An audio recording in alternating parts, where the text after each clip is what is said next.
Hi there, so today I'm doing a first impression and a review of the number 7 Beautifully Matte Foundation. I'll be doing a first impression today and then I'll be wearing the foundation for, I don't know, a few days, a couple of days, however long it takes for me to form an opinion on it. Then I'll be coming back and giving you a review. If you're from out of the UK, number 7 is basically the kind of own brand of a massive big kind of drugstore here called Boots, and I do believe that number 7 is being sold in, I think, Walgreens or Target, maybe both. It's being sold in America anyway. I'm not sure about Australia, but I'm sure you can Google it. Now, number 7 actually has a really interesting history. The brand was started in 1930s, and I would definitely recommend you have a bit of a read of the history of it, because it's a brand that I've never really paid much attention to before, but it's actually a really long-standing brand. So I went yesterday and I got colour matched with one of their kind of nifty little colour matching tools. Essentially, it's like a little kind of camera on a stick. I'm sure I could have describe that in a better way, but they just take a picture of your jaw here and then it just kind of matches you to their foundation. They always have huge ranges of shades as well, so it's really helpful to be able to get colour matched. I actually thought I was going to be cool vanilla, but I was wrong. I am warm ivory, which was a bit of a surprise really, because I wouldn't really think I was warm ivory. I don't know, I was a bit surprised. I was actually a bit skeptical of that machine, but hey, it'll be interesting to see if it actually does work and if this matches my skin. Okay, so I'm going to stop talking. I'm just going to get to applying. So it comes in a plastic bottle, it's not glass. It looks very nice and it's got a pump, which we all love. This is, as I said, the Beautifully Matte Foundation, but they do have Matte Light Foundation as well, which is a lighter coverage, surprisingly. This is meant to be for normal to oily skin, and it has a medium to full coverage, all day velvet matte perfection, oil free, SPF 15. So yeah, I've not really watched any reviews on this, so I'm kind of going in a bit blind, but I have heard good things overall about the number 7 brand. So where's my beauty blender? Got it. As you can see, it's quite a thick consistency. It's not really going anywhere. A little bit moussey as well. I have oily skin, not super oily, but it's definitely more on the oily side of normal. I'm really not sure how much I need, so I'm just kind of going for it. The shade actually looks really, really good. I also don't usually wear full coverage foundations. I tend to be more of a medium coverage kind of girl. I'm 32, so I do have kind of aging skin. My skin is definitely showing signs of aging. I have fine lines around my eyes, and also I find that foundations tend to sit in my laughter lines quite a lot. Laughter lines, is that the right word? Smile lines, are they laughter? I don't know, I could have just made laughter lines up, but it sounds like the right description of them. Okay, so I'm just, oh, do you know what? This has gone in really nicely. It's patted in, it's all, wow. I was just jabbering away and it seems to have actually blended in without me really doing much at all. A lot of the time you're just like patting away. I've just feel like I've barely done nothing, and there it is. That side is done. Okay, that was really amazingly quick. I can't believe how quickly that actually went on, and it's looking really nice. If you look at it compared to this side, you can see it's kind of just hidden everything I would want to hide.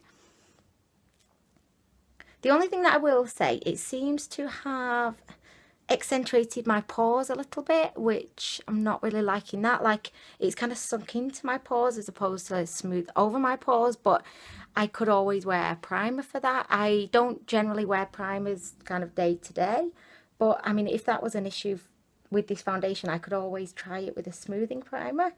Okay, so I mean, this foundation, what I will say, it just seems to really blend in super quick. I actually asked the girl if the foundation oxidizes. I know most foundations do oxidize, but I was keen to maybe get a shade down just because I really struggle with foundations oxidizing on me. I've just applied a few more pumps to my hand there. So I'm just going to go ahead now. Let's see how quickly this actually absorbs. I mean, this foundation definitely doesn't need much work to get it on and looking good. Also, the lady at the counter did advise that I use a brush to apply this foundation, but as I don't ever use brushes to apply my foundation, I just thought I'm going to ignore that piece of information. I prefer to use a beauty blender, and I'm sure that a beauty blender would work. So yeah, I chose to ignore that. You know, sometimes you're like, oh, brush, yeah, of course. That's not happening. I've never had a foundation go on quite so easily. If I'm being picky, I would say it's looking a little bit cakey just in the middle of my eyebrows, but every foundation does that recently. And it really has just smoothed out my skin. Can you just see with my pores? Like, I don't know how well you can see. You know, it really bugs me when I'm watching first impression reviews and they never come close to the camera or zoom in. I don't have a professional enough camera to zoom in, but I like coming close so you can see everything. I always get annoyed when it's like me just going, yeah, it's really kind of, it's sunk into my pores and I can see it's a bit cakey. Well, show me then. I think, show me, come close. Anyway, okay, so I've applied the rest of my makeup. Everything went on really, really nicely. I'm really liking this foundation so far. I mean, it is looking slightly heavier than what I'm used to. I'm used to like a medium coverage, so this is, yeah, it is heavier than what I'm used to, so it is looking like a tad bit cakey to me, but I think that's just because of my like reference point. It's feeling comfortable on the skin. It does again feel slightly heavier. The general thing is heavier of this kind of little bit, but it does feel slightly heavier than what I'm used to again. Look, that just heavy. I'm just really liking it. I wouldn't say though, like it is matte. It describes itself as being matte, but I would actually say it's a bit more of a satin finish because it does have a little bit of luminosity to it. Like it's not dewy, but it's definitely not flat matte. It does have a little bit of character to it. But I'm just gonna go away now, do my thing, and when I've formed a really good and fair opinion of this foundation, I'll be back to tell you what I think. By the way, it was £15, well, £14.99. It's kind of like a mid-range kind of foundation. So anyway, yes, here I am, trying it out. So I'll be back soon, and we can see what we think. So it's been about a week and a half, and I've worn the number 7 Beautifully Matte foundation. I don't need to introduce it, do I? It's because I'm coming back after like some time.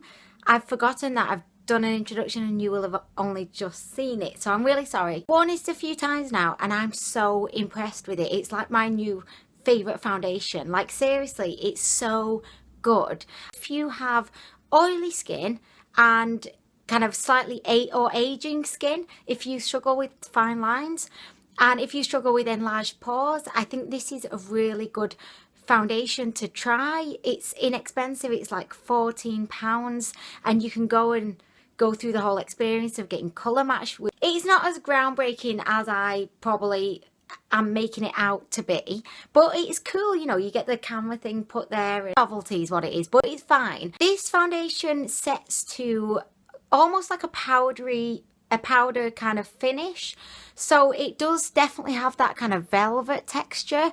It's not super matte either. It does leave your skin looking slightly not glowy, but I just think it gives your skin a nice kind of healthiness to it. That sounds really weird, I know. It doesn't settle in fine lines. It doesn't settle in pores. Like for example, I've just got home from work. I put this on at probably about 6:15 this morning, and it's 4 p.m. now in the afternoon. I've been sat in a hot office. It's been 21 degrees here in Manchester today, and I know 21 degrees probably isn't that warm in many places in the world, but believe me, in the UK that's like bikini weather. So, and when you're in a hot office, it's just, you need a foundation that's going to last. And as you can see, I did powder this morning because I always powder, so I didn't think it would be a fair test not to powder. Anyway, so I powdered, and look, it's looking pretty good. By the way, it might look a little bit patchy here. There was an issue this morning. I basically applied this in almost the dark. It's a long story. I'm not going to bore you with the details, but I applied it almost in the dark, and it was only when I came into the light that I realised I'd applied it terribly. So it does look a bit patchy. I had to get it all off and reapply it in this area. I've been so embarrassed all day at work. I've been saying to everyone, look, don't even look at my makeup today. Just don't look at my face. It's an embarrassment. It's a disgrace. Like, really, it's unacceptable, my makeup today. Nothing to do with the foundation. That's to do with my application. A good workman never blames his tools. And that's what I'm going with. But anyway, it feels really nice and comfortable on the skin. Even now, I'm not at the point where I'm like wanting to rip off my face. It feels nice. It feels comfortable. It doesn't feel heavy. It applies beautifully. The one thing I'll say about this, just apply less than you think you'll need, because I noticed the first time I actually applied this, I put a bit too much on, and then it started to look a little bit cakey, just in the, like you saw on the first impression. You don't need a lot with this. You only need a minimal amount just to get a really nice coverage. I wouldn't necessarily say it's full coverage. It's more of a medium coverage, because I think if you apply the amount that you need for it to be full coverage, I think it could then be crossing over into cakey town. So I would always say just apply less than you think you're going to need. But it's a beautiful foundation. I definitely recommend. I do still believe that this shade, I think, is just a tad too dark. I think I probably will repurchase it. I can imagine at this point. I love it. So I think I'll definitely get the shade down from this. I don't know how it would work on dry skin, but it certainly hasn't in any way dried my skin out. It's just sat really comfortably on my skin, controlled my oils, not sank into any fine lines. Like, I get an issue with foundations sinking in here and into the lines around my eyes. It's not done any of that. I really like this foundation. I would definitely recommend it. Go give it a try, or even just go up to the number 7 counter, get them to apply it, and then just have a bit of a wander around, wear it, see what you think. If there's any other types of videos that you're interested in, please let me know, because just let me know. Just let me know. Anyway, thank you as always for watching, and I will be back soon with more reviews. Bye.